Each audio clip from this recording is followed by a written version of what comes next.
Okay, welcome back. This is the final presentation of the day. There's only 45 minutes standing between you and happy hour, which Right. starts straight up at 12.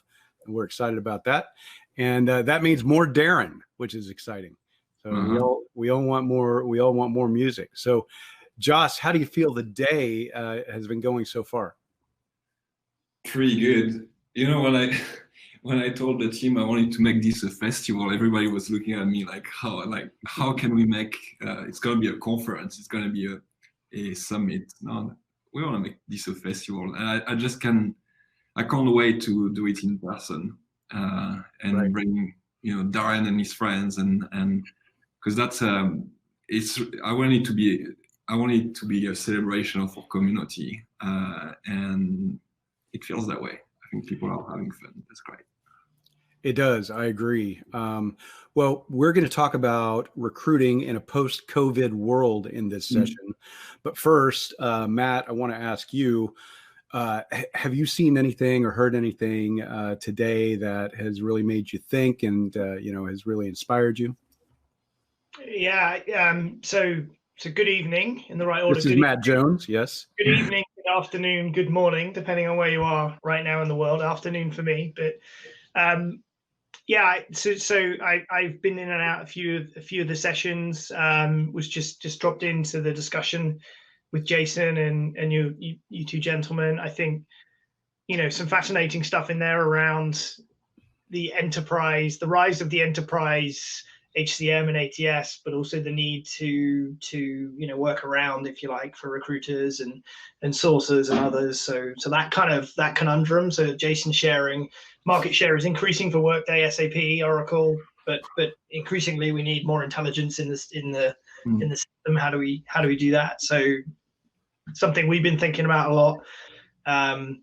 Certainly Pat and team session on diversity, big topic as well. Diversity, equity, and inclusion, big topic for us right now, and something we should all be thinking about. So yeah, just lots of brain food, lots of things to digest, but great session so far.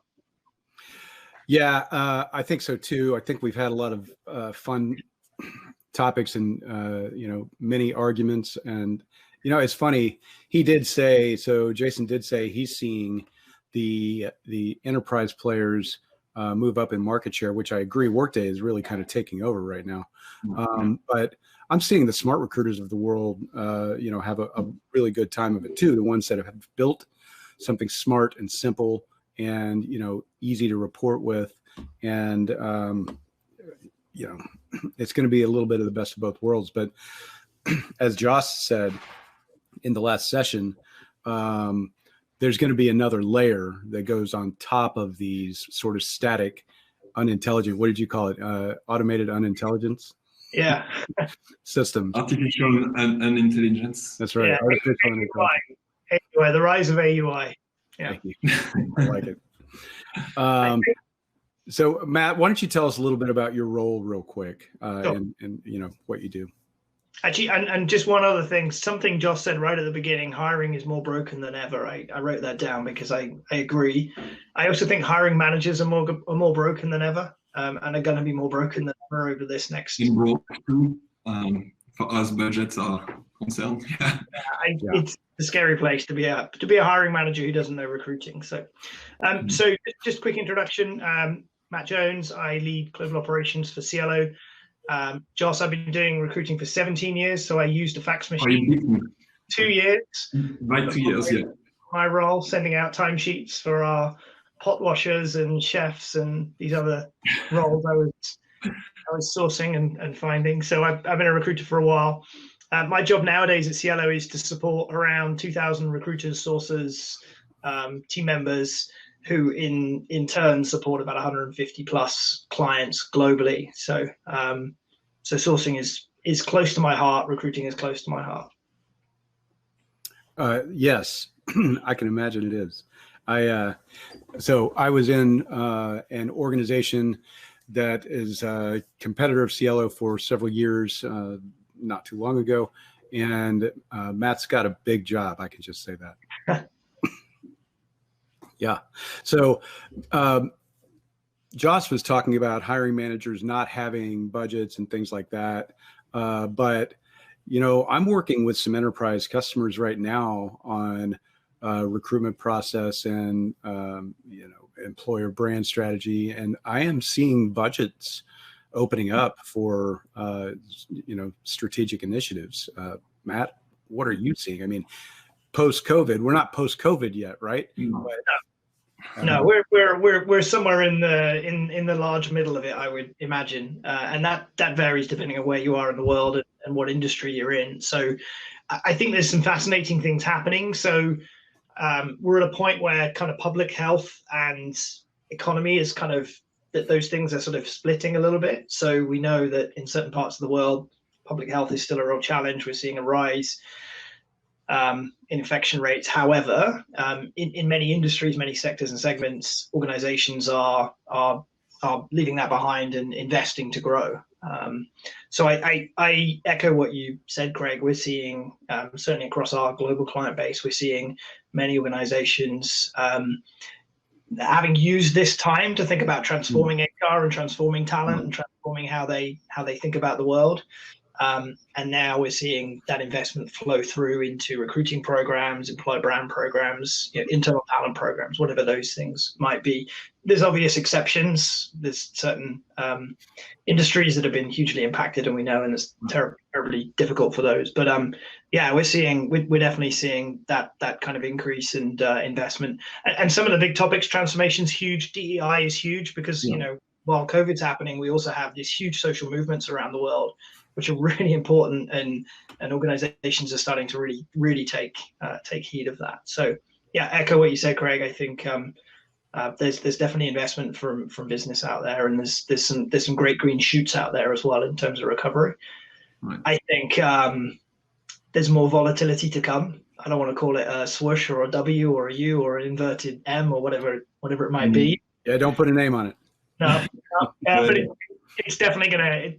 We're not out yet. There's some more roller coasters to come, and I think I read an article a while back around the rise of the low touch economy, which we're all inhabiting nowadays, and how that's gonna take 2 or 3 years to really flow through into how we work, how we behave, how society kind of reacts. And I think we're on that journey right now. So. Yeah. So, I mean, in recruiting, we see these trends pop up, every 10 or 12 years, right? And it's just sort of cyclical. And we know that things are going to shift for a while from, for instance, less full-time employees to more contingent employees or contingent workers, or the opposite's going to happen in boom times. And so, what we've got now is companies that have really cut down their workforce in a lot of ways, and they're thinking about how do I go forward with rebuilding the proper workforce, the right workforce, right? A diverse workforce, the right employees. I did a podcast with Jerome Tiernick from Smart Recruiters a little while back, and he says, why not look at your old systems at this point, right? Right now, now's the time.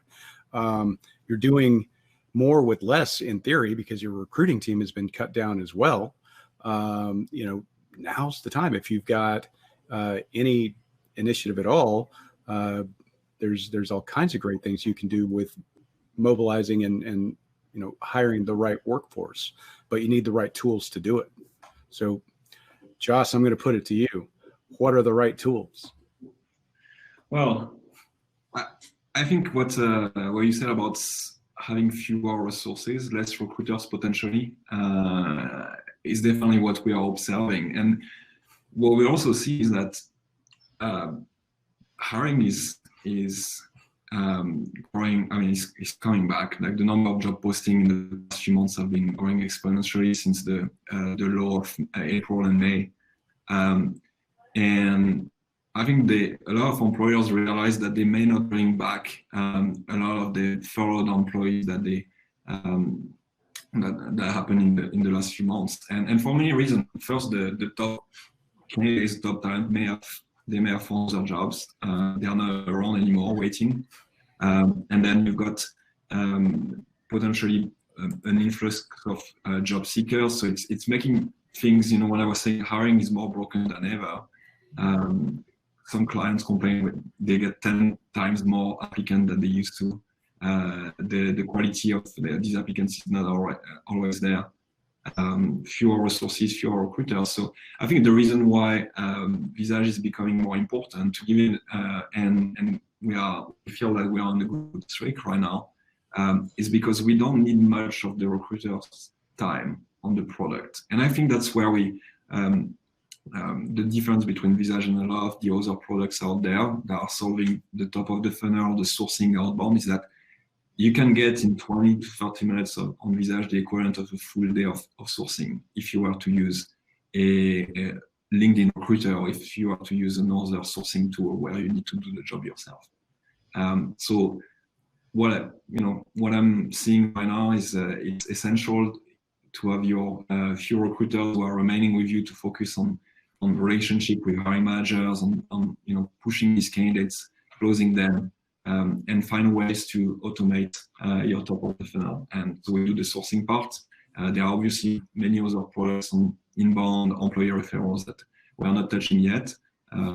But I think what Matt was saying, like review the HR tech stack, the recruitment stack, and see how you can do more with less is pretty much top of mind. I also think that frankly, we used to compete with in-house resources, because we will go and pitch a client and we'll say, look, we've got 10 people doing what you're suggesting. Do you do for us? So we just can't do it. But now they have the choice, so they start accelerated transformation. And Visage has grown by 325% in Q3, and we must be doing something right for sure. I think there are fundamental driving forces on the market that make us more important today, more relevant. Yeah, well, I think certainly one of the big reasons that you're having so much growth and success is a good partnership with companies like Cielo, who are utilizing Visage to help them flex when they need to, right? And that's what RPOs have to do, which is very interesting. And I think employers are going to need to be flexible going forward as well. What you said, Joss, about too many candidates and not the right candidates applying is very true, right? There were a bunch of A and B players released from jobs in the spring with probably a long runway and the ability to go find gigs and project work where they're probably having great success, or they found other jobs. And so bringing people back is difficult, but also finding and getting those A and good B players interested in a job is kind of a trick as well, especially if you're an employer who hasn't sort of evolved their message to say, hey, we're going to be flexible. Your safety is a primary concern. It's a new world, that sort of thing. Matt, what are you seeing sort of in that respect? Are employers willing to sort of broaden their horizons and think differently right now? I think that's the role of organizations like Cielo and Visage and everyone who's attending this festival. Actually, when I said the hiring manager is broken, what I meant was, we need to help, right? This is where talent acquisition, recruiting becomes the true partner to the organization. And we kind of have a really good responsibility, a really big responsibility now to help organizations recover in the right way. So one of the things I'm finding fascinating is that in many organizations, the type of talent that you're looking for now in the middle of this scenario is not the same as what you were looking for before, because you've changed how you work, or simple terms, the examples of salespeople now need to be great in this media, not necessarily so great face-to-face for this moment in time, or more complex examples where retail managers now are, they are guardians of their customers' health and safety. And so it's no longer the customer is always right. The customer needs to be safe, but kept 2 meters apart or 1.5 meters apart from somebody else. So the skills that organizations are looking for are really different. And I think that's where recruiting, talent acquisition, raises our profile and helps us advise and support. And then to the automation piece, that's where tools like Visage and other great tools available help us automate the tasks that traditionally take a lot of recruiting time, still get the same outcome, in some cases better, and then reinvest that time and energy with organizations. So we're seeing the full range of response and ability to respond. Organizations shutting down external hiring and just focusing on internal hiring to capitalize on the capability they have in-house, to people who are saying, help us figure out what these new skills are, help us assess in a different way, help us build our funnels differently, more diverse funnels, but then help us assess in a different way for the skills we need for the future. And when I said, like, I think, that's only going to carry on because we don't know yet what half 221 looks like, right? So what is as the low touch economy manifests, what does that really look like, and what are they doing? What are organizations doing? Give you a quick example. So I like to ride bikes, as you can see. I use the popular cleaning product Muck Off. I have to be careful how I say that, Muck Off. Those guys, so they produce cleaning products for bicycles and cars and other things. In the middle of the pandemic, they started producing hand sanitizers. So suddenly they need a different type of quality assurance talent. They need a different sort of type of channel to market. They need all these different skills. So they've changed. If you're in the recruiting team for Muck Off, you now need to know how to go and hire people who are going to sell to Walgreens, Boots, those kind of organizations to stock your new products. So yeah. All right. So I'm thinking in terms of that kind of shift, companies are having to change, some of their sales models and some of their even products in order to just survive. Can they really focus on workforce and recruiting and well-being in the middle of all this? I mean, they need partners to help. What do you think? Yeah. And I think, like, when I was on the phone with a client 2 days ago, and something that resonated with me, and perhaps one of the reasons why Cielo is scaling, is growing quickly right now, is the fact that some employers just don't know how to manage a remote recruitment team. They not necessarily, they are not used to measuring and using platforms that enable collaboration.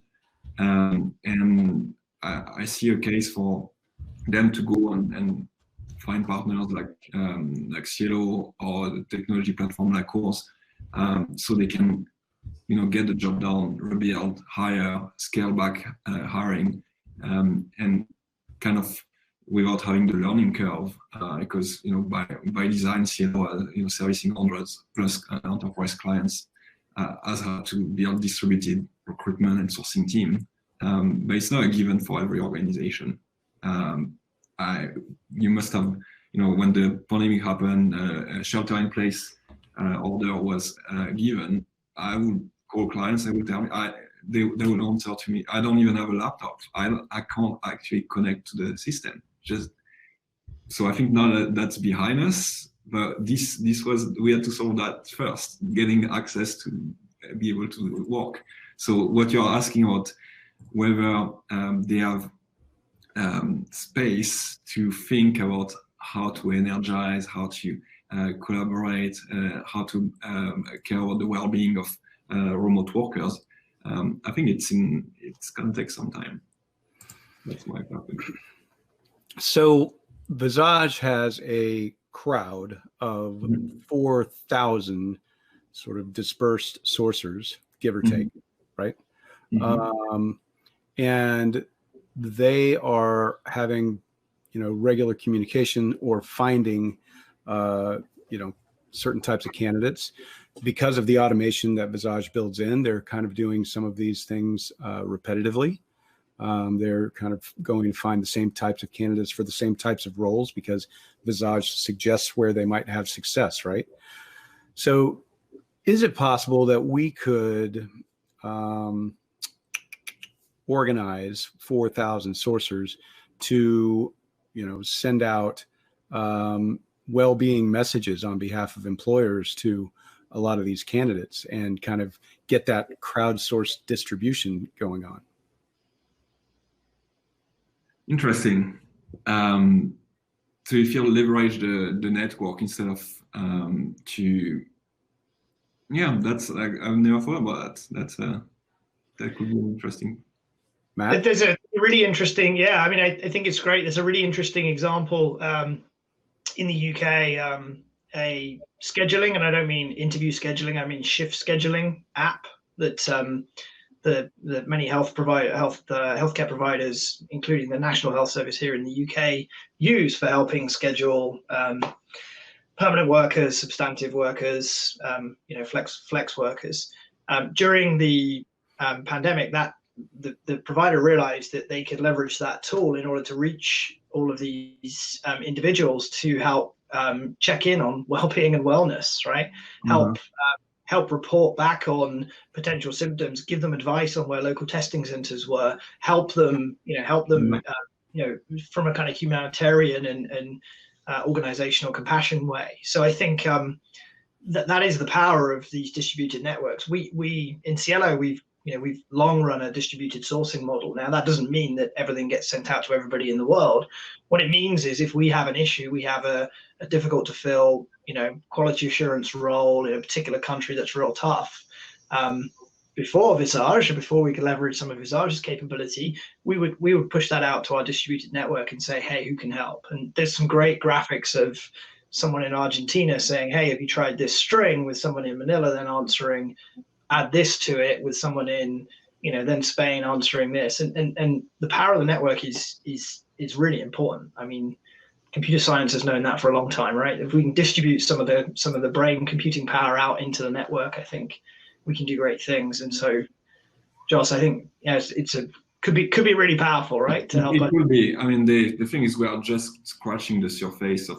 It's interesting how you take individuals and you build the next incentive mechanism that makes them really focus, work on things they like, and wherever they want.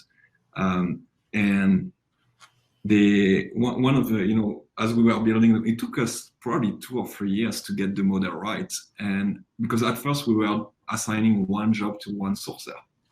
And the issue with that is that you need to be able to rely on the gig worker to pay attention to the job, start working, not stop, and delivering on time.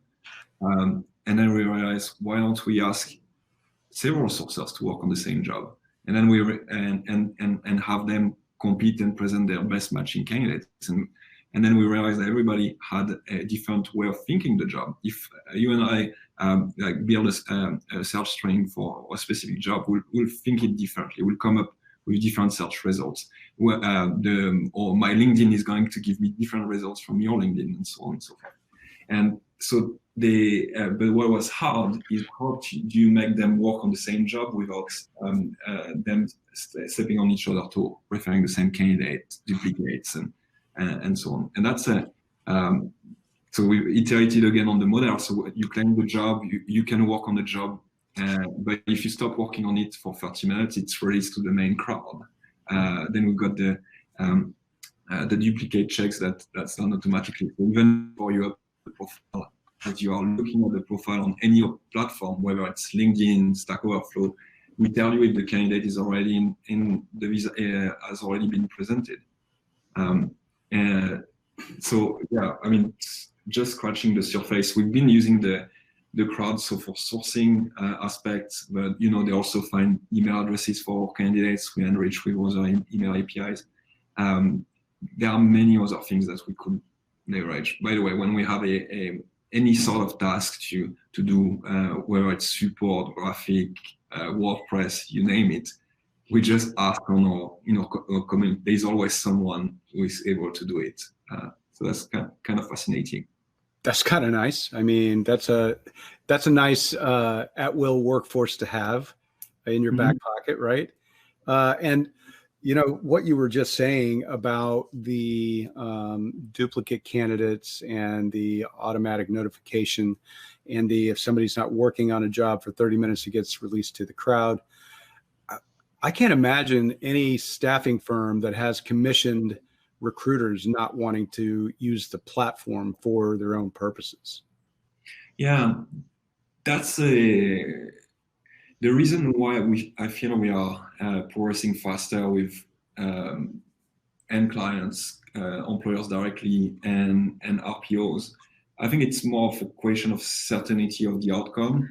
So if you you're in an agency or a staffing firm, you may work on 10 vacancies and make one placement, and that's what we feel the unit economics don't always work. If you ask a recruitment agency who is working on several jobs on a contingency model to pay for Visage for all their jobs, it ends up, because of the fact that they don't make a win every single time, it's an issue. Whereas an RPO, you know, the rec open, they get a fee, the rec close, they get a fee. It's not like they risk to lose the business. But that's my I don't know whether Matt, you have the. I think there might be some more traditional behaviors and mindsets in some of that parts of the industry, which is perhaps why we're not seeing as much adoption. Mm-hmm. I'll make a confession. I was one of the 2 people in the poll that said reporting is my favorite part of recruiting. It was you. It was me. I don't know if the other person can put their hand up, please, or put something in the chat to admit there was 2 of us. It wasn't me voting twice. But I think the reason I love reporting is I love data, right? Because that's where all the fruits of your labor shows up, and that's what tells you, are you doing the right thing? And I think that just what we're probably seeing with adoption of Visage and others is where people are using the data to tell them, not some of the long held beliefs of what the right way to do something is. And I think as we see data flowing more into HR and into talent acquisition, because we're still relatively immature in the use of data for genuine analytics, I think people will start to realize where the right use cases are, and we'll see more staffing firms, more contingency recruiters starting to leverage more tools that direct employers and RPOs are using today. So for sure, we have to, right? Because we do things at such scale, we have to know the data. Whereas the one-offs, it can be a bit more of an art form when it's a one-off, right? Whereas 1,000 or 10,000 or 100,000, you have to have data to tell you what's happening there. For sure. And I think there is a question of scale. With like Cielo, you spend millions of dollars on sourcing every year. You need to know your numbers, your data. Whereas if you are a boutique firm and it's probably expendable with your the various recruiters that you have. So that's one thing. Actually, we are in negotiation with a client right now. They are a recruitment firm. They've been around in Europe for 52 years. And the reason why I'm mentioning that is that the client wants to do a pilot with us, and he wants to set a kind of a control environment, work on a set of jobs, let's say 5 jobs, and have his own researcher work on the same job and be able to compare.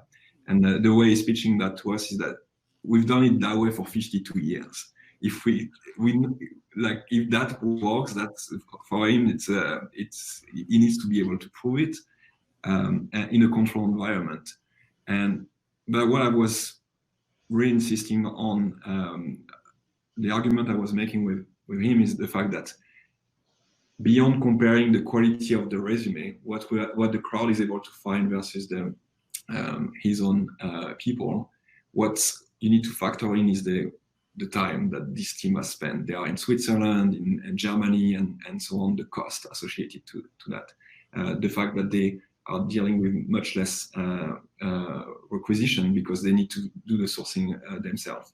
So I think when analyzing the cost, the true cost of sourcing, and on the other end of the spectrum, with the clients who are telling us, hey, I could get someone overseas to work for $10 an hour or less.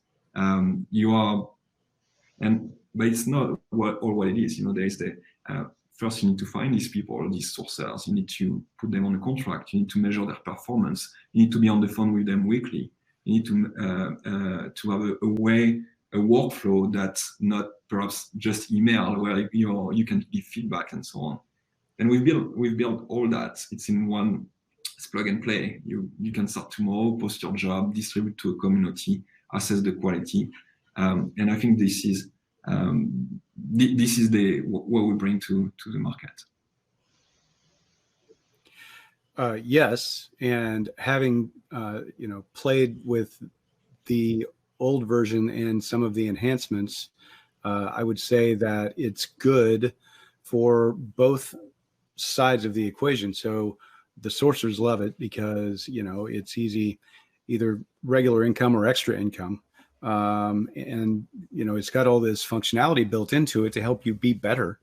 And I would think that if they've got other gigs that they source for, that Visage is helping them to understand their sweet spot better, right? I mean, innately some sourcers know this, but clearly you're telling them how to make money.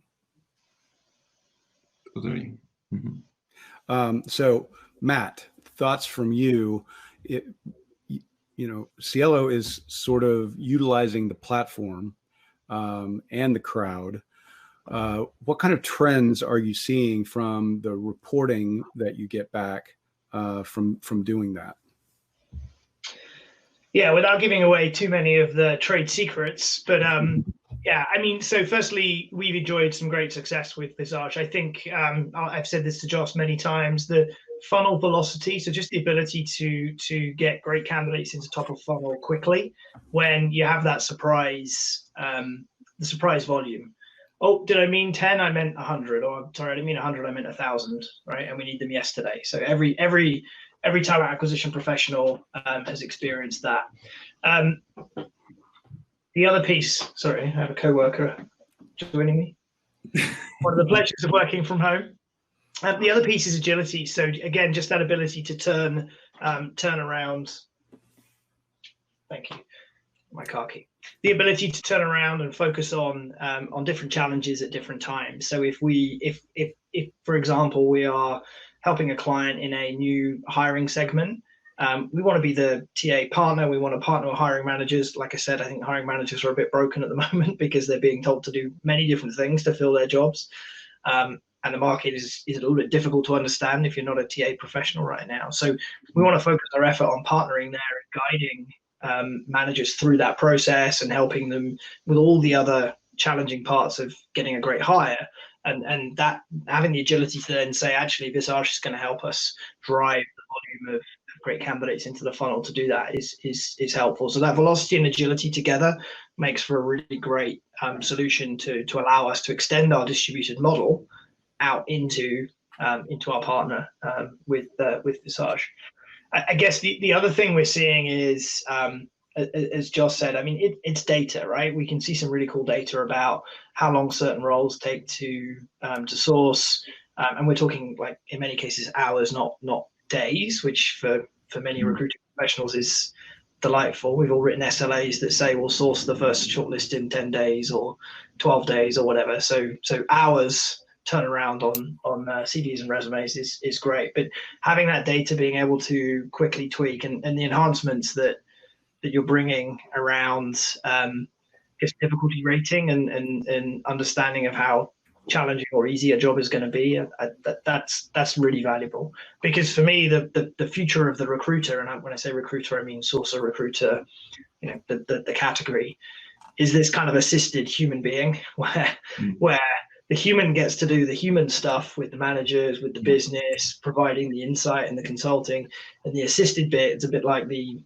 Iron Man suit from the Marvel film, right? Jarvis, go get me candidates, go take me over here, like, or schedule my interviews. That stuff happens automatically, and we're going where the candidates are. So the technology is going where the candidates are to meet the candidates there, to give them the user experience they want and expect. And the humans left to orchestrate the whole process and work closely with the managers. So that's maybe that's Recruiter X, not Recruiter 2.0, but Visage in some way is helping Cielo move on that journey as we digitize, automate, drive great experience to release the humans to focus on the really important human stuff as well. So. You talked Go ahead, Joss. Yeah, it was interesting what you said about the hiring manager and how they are being asked to do more because they don't necessarily have the support. And you said the ecosystem is difficult for them to understand. And can you elaborate on? I kind of see where you are going, but I think it's fascinating because a client earlier was commenting on the session saying that she would love to have a hiring manager involved earlier in the process, managing expectation and kind of aligning and so on. So I'm curious how you're. I think it's everything. It's the interaction with the tech stack. So in the previous session, we were talking about the big, the big enterprise tools. I won't name names anymore. And in that you say, hey, Mr. Hiring Manager, read this 5-page document on how to approve your rec and review your candidates in this system, and you might hire one role a year, right? So we're not making it easy for hiring managers to consume the task we want them to consume. We're asking them to do something that's a workflow rather than what they do for ordering on the phone, asking them to So I think there's that. The other piece is Iron Man suit. There you go. Yeah. The other piece is that, organizations are saying, hey, we want to focus on more internal talent. We want to focus on more diverse talent. We want to focus all really important, relevant things. But as a hiring manager who maybe my main task is to sell products or to run a production line, I'm also having to, think about all these strategies from an HR perspective as well. And that's and they're changing, right? Okay, we shut down hiring for a period of time, and now we're going to go back out and hire externally. So I think that is a confusing place to be for a hiring manager as well, and where you need to get a partner and say, this is why we're taking this route or this kind of strategy. The other thing is just then you think about the talent segment, if you like. So is it a gig worker? Is it a 1099? Is it a fixed term role? Is it a permanent role? Like what's right for your needs? And that's changing a lot at the moment as well. So I think all of that together, Joss, means that it's a pretty confusing space to be in.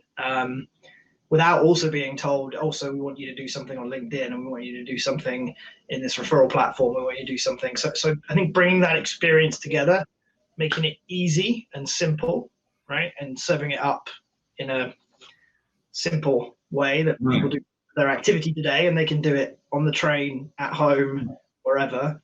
That's how we simplify the hiring experience for that community. That's a. It took me many years to figure out how to be efficient at sourcing or identifying candidates, reaching out, and it's just can imagine if we had a product where you could, as a hiring manager, say what you need. They will suggest what should be done, like press this button, advertise this one to source. Candidates come to you, then we tell you what you can say and how you can say it just on the platform. So it's kind of the reality we want to build. But I wonder if is there in our space, like recruiters, don't you think we are kind of trying to safeguard this space as well, or do you think there is more? We are more open now to bring in the hiring manager and to be this true partner to the business. Because we got both feedback from when we say, hey, we want to help you bring your hiring manager in the process. Some clients are saying no way, that's my job. I don't want to. Yeah. Well, yeah. So that's not a true partner though, right? I mean, we, in the RPO business, we spend a lot of time and money training, very specific people to partner with the hiring manager and to get that process very, very right. And if they're too precious about it because, oh no, the hiring manager is going to mess everything up, that's not the way it should be.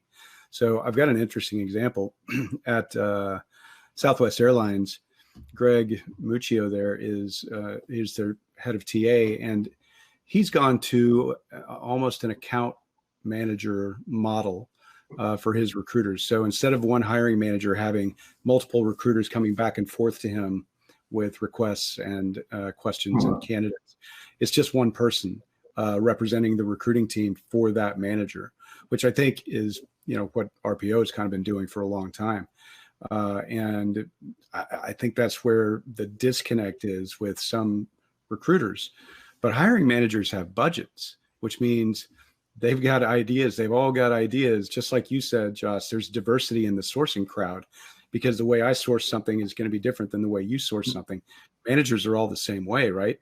But the one thing they all do when they get that rec is they all go out to LinkedIn on their own, see who they know that's available or what type of people are out there. Yeah. And that's one of the things that we kind of got to fix. And managers care a great deal about who's hired, right? And who's spoken to, because it's, ultimately it's their team member. It's the person that gives them a few hours back in the day when they get hired. So I come back to the simplicity. I think we, the broader kind of HR tech talent world, we made it really complicated. We made it not a very interesting and exciting experience to interact with systems or with recruiting. Go plug some details in here, wait for someone to approve things for you.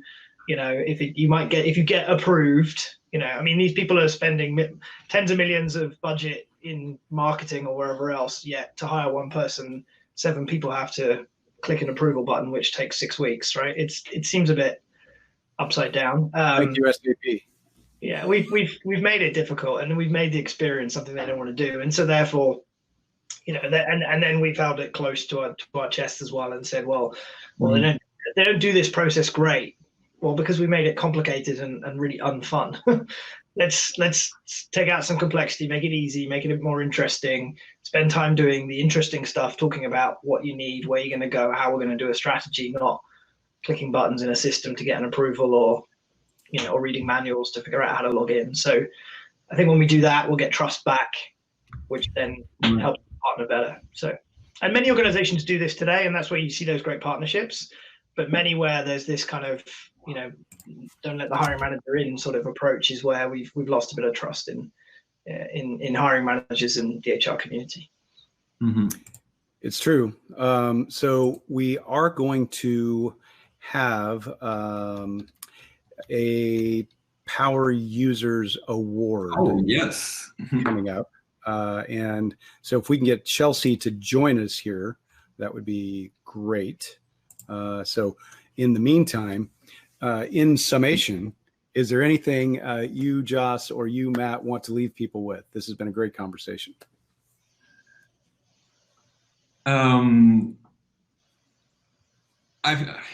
This year it's been the best of time, the worst of time. It's an incredible opportunity to reinvent ourselves as TA practitioners, as leaders and vendors. It's changed, it's changed. The things are changing much quicker than they has, in the past few years.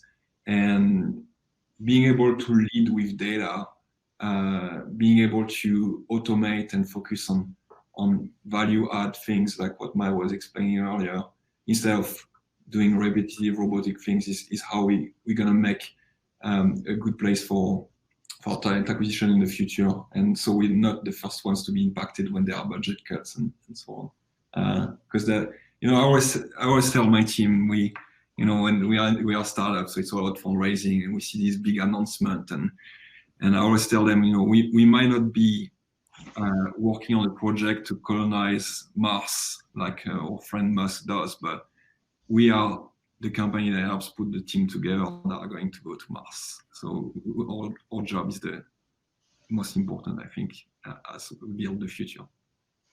I would just add, everything you said, Joss, I totally agree.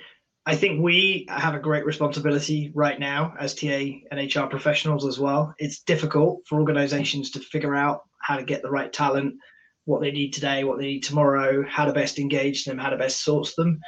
And I think we as professionals, RPO industry, TA professionals, recruiters, we bear a great responsibility right now. And if we do the right thing all the time, we're going to have a better reputation coming out of this process as well. It's time to be business partners. So.